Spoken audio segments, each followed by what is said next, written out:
Ajo që ka neve në la përshtypje në krejt këtë senzacion dhe në disa tendenca tjera është që nuk po reflektohet puna 2 vitet e kalume që u bën këtë shoqëri. Ajo është që është parandaluar mos të madhe ekstremizmi i dhunshëm, që ka një rritje të vetdijes të ekstremizmit të dhunshëm.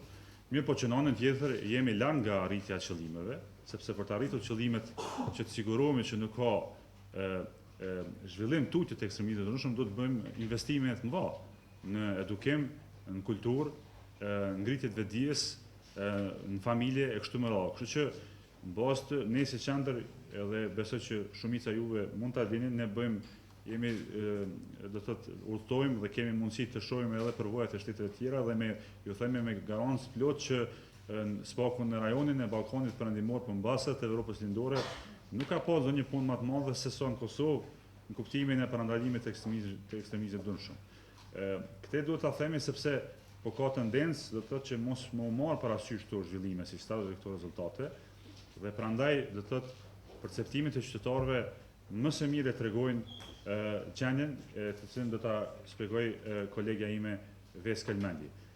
Se pse qytetarët nuk kanë besim në qeveri, po kanë më shumë në institucione religjioze, është një temë e cila duhet shpjegohet nga aspekti sociologjik, religjioz e kështu me radhë, por asesi nuk duhet shihet nga prizmi i rritjes së ekstremizmit të dhunshëm.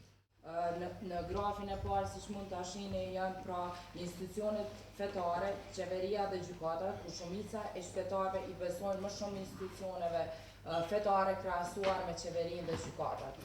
Perceptimet e qytetarëve për këtë krahasim kanë qenë kryesisht mungesa e fundimit ligjit, neglizhenca e institucioneve fetare kryesisht në zonat rurale, si dhe mungesa e sistemit të dobët të arsimit. Ne kemi parë të arsyeshme të bëjmë edhe marrëdhënien e perceptimeve të ekstremizmave të ndryshme. 3 kanë qenë opsionet të cilat anketuesit kanë pasur mundësi që të zgjedhin: dhuna në baza nacionale etnike, dhuna në baza fetare, si dhe trazirat e nxitura nga militantizmi partijak politik, pra eskalimi i raporteve pozit-opozit. Siç mund ta shihni në graf, pra rreth 60% e qytetarëve kanë vlerësuar si rrezik ekstremizmin nga trazirat e dhunshme të nxitura nga militantizmi partijak politik. Kjo ka ndodhur për arsye se gjatë kohës kur është bërë anketa, gjatë muajit tetor, ka pas protesta vazhdimisht dhe ka qenë përplasja në kuvendin e Kosovës mes opozitës dhe pozitës. Gjithashtu më pastaj është vlerësuar dhuna në baza nacionale etnike dhe në fund është dhuna në baza fetare. Ndërsa gjatë këtij edicioni i është kushtuar edhe rëndësi të veçantë rrezikut nga grupet ekstreme si ISIS dhe Al-Nusra.